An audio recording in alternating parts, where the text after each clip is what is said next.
the rights of the poor and the needy. This verse exemplifies the life and work of Counsel Anthony Wameli. The Nook diaspora has played a crucial role in fundraising, in providing a home for the grieving family, making funeral home arrangements, and showing up for many vigils. The remaining task we have is making sure that the repatriation paperwork is completed from the Uganda Embassy, which we believe should be completed in the next few days, so that our counsel can return home to his final resting place. Like I said, we're going to continue standing with the family to make sure they know that they are not alone in this journey. But as we mourn the loss of Counsel Wameli, we draw comfort from the words and inspirations that remind us of his legacy. We recall the words of Maya Angelou, who said that, "I've learned that people will forget what you said. People will forget what you did, but people will never forget how you made them feel." Counsel Wameli made us feel empowered. He made us feel inspired. He made us feel courageous in the face of adversity. Fellow members, as we remember Counsel, I'm reminded of the parable of the talents from the book of Matthew, chapter 25, verse 14 to 30. In this parable, a master entrusts his servants with different amounts of talents, a form of currency. And upon his return, rewards those who have invested and grown their talents, while pushing the servant who buried his talent in the ground out of fear. Anthony Wameli was a man who lived his life with great purpose and invested his talents wisely. He used his legal skills and expertise to help countless people, especially those who were marginalized and vulnerable. He was not afraid to take on the most difficult cases. He was not afraid to fight for justice, even when the odds were stacked against him. In the parable of the talents, the master rewards those who have invested and grown their talents. And I believe that Counsel Anthony Wameli has received his reward in heaven. He has received his reward in heaven. He lived a life that honored God, and his legacy will continue to inspire us all to use our talents and resources to make a positive impact in the world. As we say goodbye to Counsel Anthony Wameli today, let us remember his life with gratitude and celebrate the impact he had on the world. Let us also be challenged to use our talents wisely and invest them in ways that honor God, in ways that make a difference in the lives of others. Rest in peace, Counsel Anthony Wameli. Your memory will live on forever. May God bless you, sir.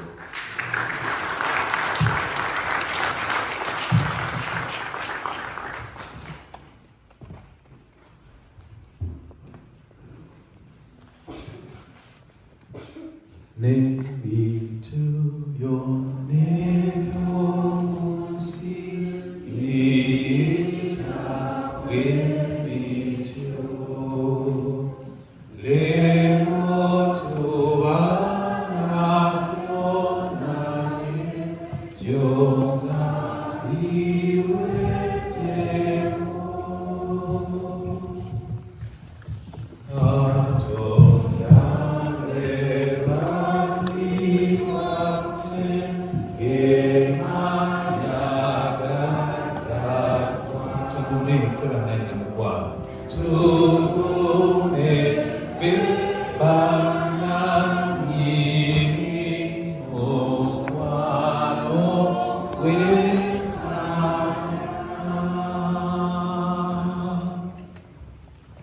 Tuyanzege Dr.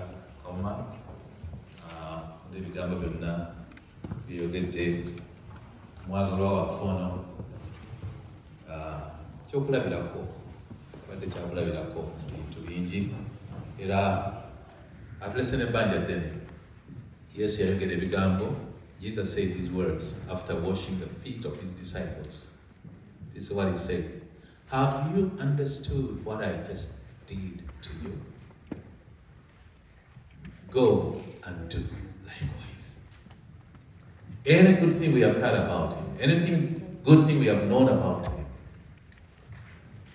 if he was to speak right now, if his voice could come from anywhere, this is what it will be.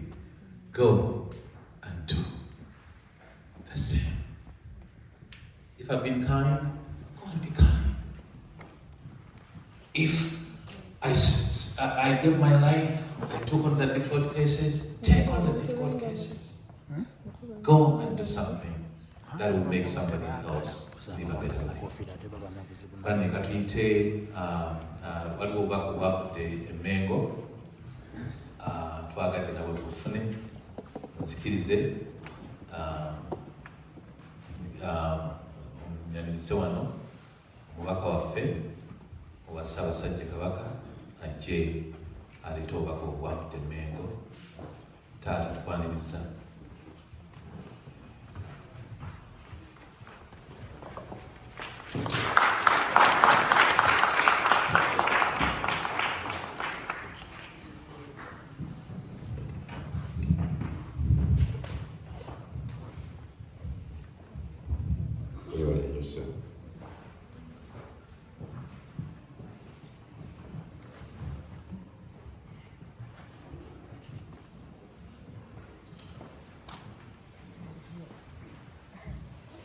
Bakadde baffe mu Katonda,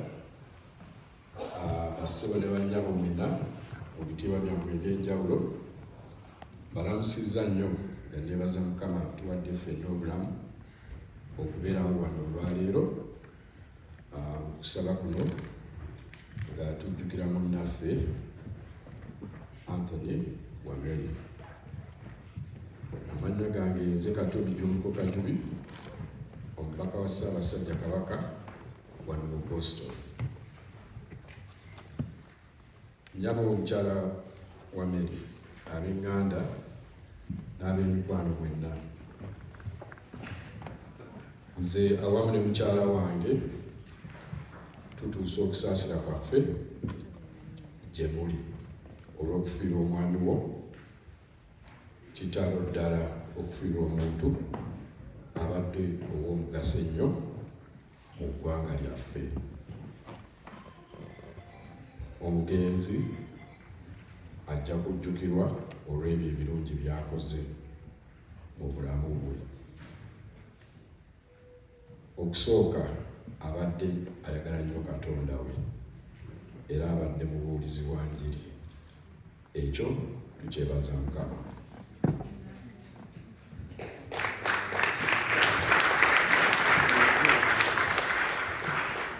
Ekirala abadde munnamateeka alwanirira ennyo eddembe ly'omuntu wa bulijjo. Abadde musaale nnyo mu kuyamba abantu be bavunaanya emisango olw'ebyobufuzi. It says in the book of Isaiah chapter 1 verse 17, learn to do good, seek justice and correct oppression. Anthony Wameli lived up to these ideals. Uganda needs leaders like Anthony Wameli, who place emphasis on seeking justice and correcting oppression. And not only seeking justice for himself or themselves, but for others. For what does it benefit someone to gain possession of worldly treasures but lose their soul? Too many of our leaders have lost their souls sooner rather than later, justice must prevail.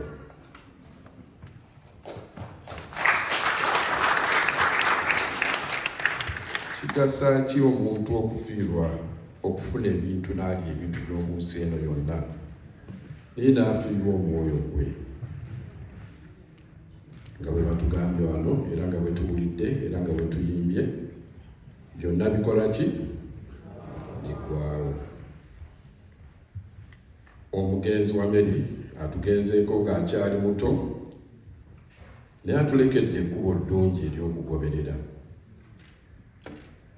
Abadde kyakulabirako era tusaanidde ffenna twetunuulire mu mitima, tutunuulire okuyamba abantu abalala. Emirundi mingi we seek happiness by seeking pleasure, but Anthony Wameli's happiness came to him through helping others. I think that is an example that has been set for us all. Amazima tegeekweka era tegafa. Justice, sooner or later, will prevail.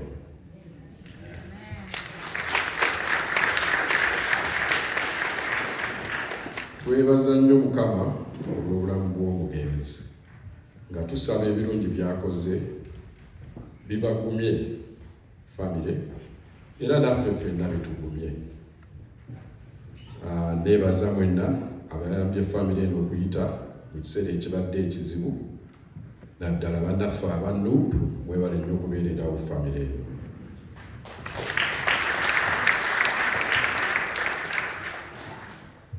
Mukyala Wameli, muli mu ssaala zaffe nga tusaba Mukama ayimusa emyoyo gyammwe mu kiseera kino ekizibu, era n'omwoyo gw'omugenzi Mukama agulamuze ekisa, amuwe ekiwummula eky'emirembe. Mukama abeere nammwe. Ssaabasajja Kabaka awangaale.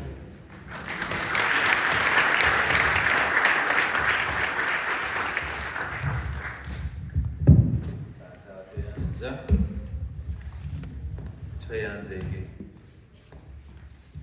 obudde embuga bwebwo, munnaffe ye amaze emirimu gye. Amaze omulimu gwe, alwanye olutalo lwe, avudde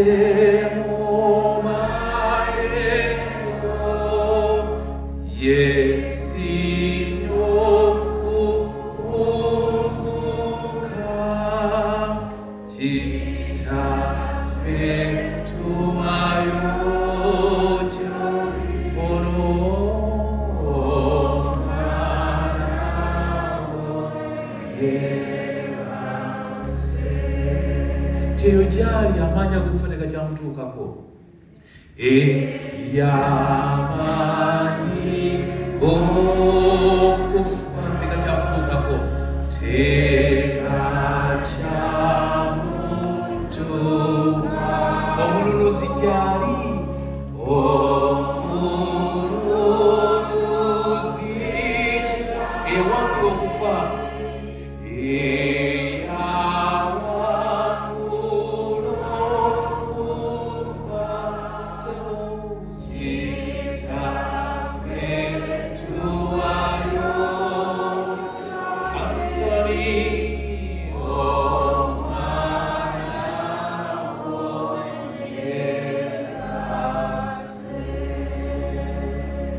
omukisa abafu abafiira Mukama kubanga bakola awummudde, era twebaze Katonda olw'ekyo. Tugenda kuyita owekitiibwa General Secretary wa NUP ajje ayogereko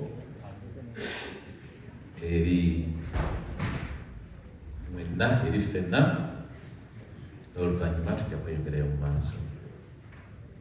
Ssebo tukwaniriza okuleeta obubaka okuviira ddala waggulu.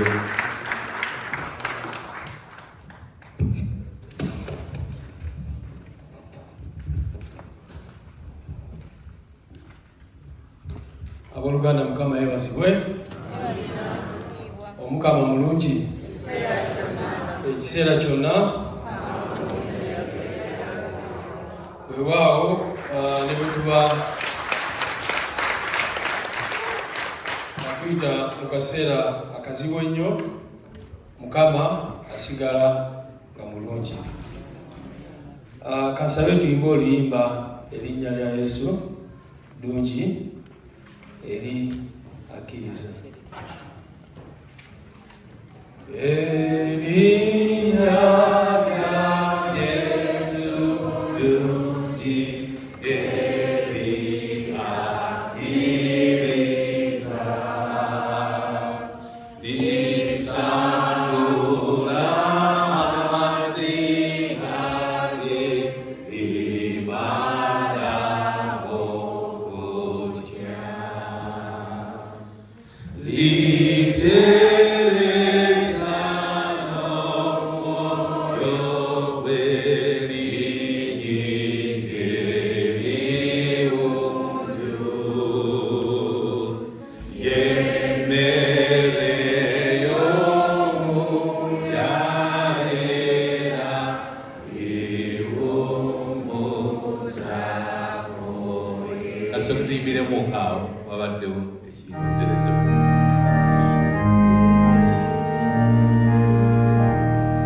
Erinnya ganzi.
Kubire Katonda engalo ez'amaanyi.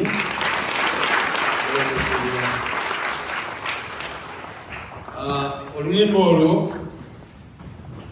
lubadde nnyo ku mmeeme yange okuva muganda waffe ono bwe yava mu bulamu bw'ensi eno, kubanga nga bwe mukimanyi bulungi nnyo counsel Wameli yeesiga erinnya lya Mukama Katonda waffe.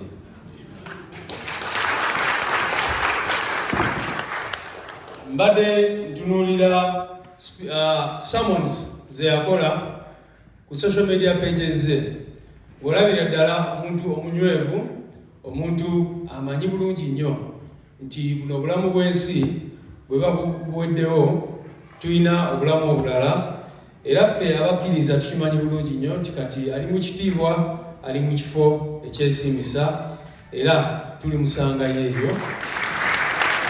naffe obudde bwaffe bwe bunaatuuka. Banange gyabaleetera okulamusa n'okusaasira okuva eri pulezidenti waffe ow'ekitiibwa Kyagulanyi Ssentamu Robert.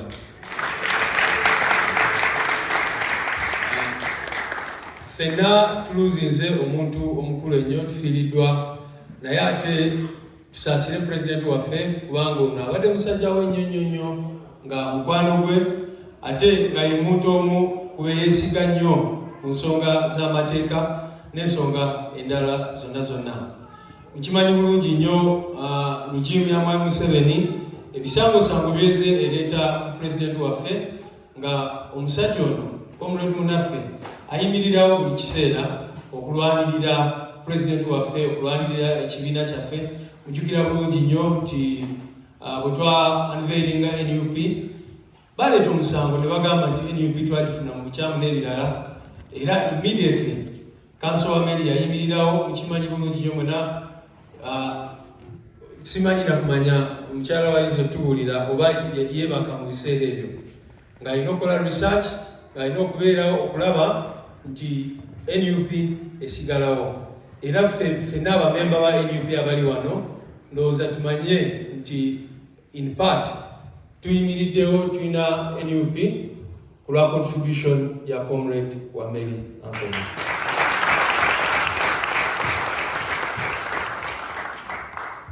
Ebimu nabyogerako bwe twali ku chapel juzi nga tuli ku public viewing event, naye counsel Wameli abadde selfless nnyo, nga ye muntu atakusaba sente okukola byabadde akola, naye ng'ali driven by passion.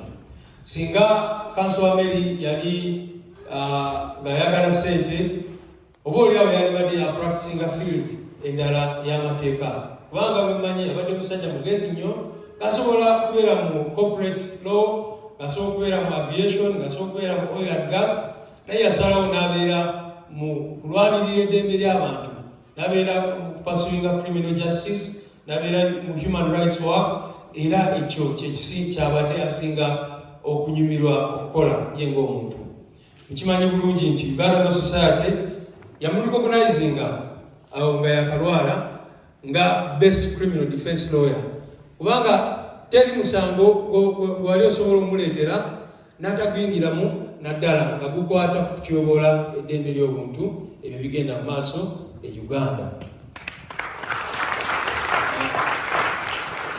Twava mu kalulu aka 2021 nga tulina abaana bangi nnyo abali mu makomera. Mukimanyi bulungi nnyo Banubian ba Edi Mutwe n'abalala nga bali mu court martial newankubadde civilians, naye counsel Wameli yabarepresentinga era n'agenda mu court martial, era ali mu court martial, ekyali mu court eza bulijjo, ali mu magistrate court, ali mu high court, ali mu ICD International Crimes Division, ng'omulaba kyagezaako okukola buli lunaku kwe kulaba nti abantu baffe bafuna eddembe. Era nga bwe nagamba luli nze Secretary General wa NUP mbakakasa bannange nti counsel Wameli twali tetumusasula kukola kino emirimu, ebikisinga yali agikola voluntarily nga tasasulwa, kubanga era resources twali tetuzirina otwatandikira People Power Movement, naye n'ayimirirawo okulaba nga representinga abantu abo mu buli mbeera. So omuntu ali wano leero, he's a great man. He's a great man, and I think we have lost a very, very important person, not only as NUP, but the world. I can say that the world is poorer without counsel Wameli Anthony. Nja kwebaza mwena abakola buli kyemusobola kutaasa obulamu bwa counsel Wameli. Bwe yafuna obuzibu mu 2021, nekyo kankyogere, one time yali ava mu ddwaliro. He was really passionate. Yali ava mu ddwaliro nga ali ku ddagala eriri heavy n'ebirala, okulaba nga nali naye mu ddwaliro olunaku lwaleero ng'ate enkya mulaba mu court martial. At one point yali mu court martial n'afuna ne kamunguluze, kubanga naye yali driven by passion, nga ne bwaba mulwadde yalaba obulwadde nga inconveniencing situation ku bulamu bwe, kubanga all the time yali ayagala, every time there is a fight for justice, every time there is a fight for human rights, yali ayagala kubeerawo. So bwe yalwala n'ajja wano ne tufuba nnyo okulaba nti ajja wano for treatment. Counsel Wameli yatuukira wano mu Bannayuganda era ne mwaniriza bulungi nnyo, ne mufuuka family. Madame Dorothy, ndaba Comrade Ismail, Haman, n'abalala bonna abamu sibamanyi, naye mwamaniriza bulungi nnyo, ne mumulabirira, teyafuna kizibu kyonna, era njagala kubeebaza mwenna aba-contributinga towards his treatment. At some point twakola fundraising kubanga the bills were high n'ebirala bwe bityo. So I really want to appreciate everybody who did everything possible to see that he had he had access to the best treatment that he could get. Of course, n'okwebaza mwenna abayimiriddewo bukya ava mu bulamu bw'ensi eno, tubadde tulaba contributions zonna ze muteekawo, era tuli basiimu nnyo okulaba nti muyimiriddewo ne family. Era naffe nga National Unity Platform Secretariat e Kampala tugezaako okukola buli kimu contributinga towards the processes bw'aba atuuse e Uganda. Ekisemberayo ddala ndowooza okufa kwa Counsel Wameli kutuleetere nnyo okureflectinga ku biki ebigenda mu maaso mu ggwanga lyaffe, naddala ku nsonga y'obujjanjabi. Ekimanyi bulungi nnyo nti Counsel Wameli, first of all, n'okudetectinga problem gye yalina kyatwala ebbanga ddene. By the time he discovered, I think it was a little late. So kikulu nnyo kubanga Uganda has some of the best doctors, naye tebalina equipment. They are not paid well, tebasasula bulungi. Ogenda kwesanga omusawo ng'alina okukola mu malwaliro 4-5 agezeeko okumakinga ends meet. Lwaki? Kubanga sente zafuna ntono nnyo. So tuliflectinge era tumanye lwaki tuli mu struggle yaffe eno ey'okulaba nga tutereeza embeera y'obujjanjabi. Naddala kati mu Uganda tulina crisis, nsobola okyogera kubanga tulina crisis, I think it's world over, ya cancer. Abantu bangi nnyo balwala, naye ate okuba nti facilities teziriiyo, detection ya cancer ebeera mbi. Era ne baba detectives abasinga, they cannot get access to medical treatment. Referral hospitals mumanye embeera gye zirimu. Bakugamba nti ne ku Cancer Institute some machines ze bakola ne bateekayo, but they couldn't even get people to operate them for years. So that is the kind of crisis our country is in. Mulowooze ku bantu bameka mu Uganda abasobola okulwala ne bafuna access to treatment abroad. So sente zaffe zikola ki? Zikola tear gas, zigula ebimotoka ebyokudispasinga abawakanya Museveni. Sente bazikozesa ki? Organizing a birthday za mutabani wa Museveni n'ebirala bwe bityo. So bannange, ensonga gye tuliko nkulu nnyo ya bulamu bw'abantu b'Abannayuganda. So njagala kubasaba tugende mu maaso n'okulwana. Counsel Wameli agenze naye ffe abaliwo atulekedde omulimu gw'amaanyi nnyo okulaba nti tugenda mu maaso n'okupushinga struggle gy'abadde apushinga. Tukimanyi bulungi nnyo Counsel Wameli, one of the best things about him, era was a challenge between fena. Many people are ashamed of Christ. Many people don't want to identify with Christ. But Counsel Wameli never got ashamed to say that he's a pastor. He never got ashamed to say that he's born again. He never got ashamed to confess that he was a believer. Because you know what goes on with professionals especially. People try to hide it even when they are believers. They don't want to identify. But Counsel Wameli never at any one point did not recognize or confess to the world that he was a believer of our Lord Jesus Christ. So we believe that he's in a better place. And we shall definitely find you there. May your soul rest in eternal peace. Kansabe the technicians batuwo baka ba president balidisha bigambo byange.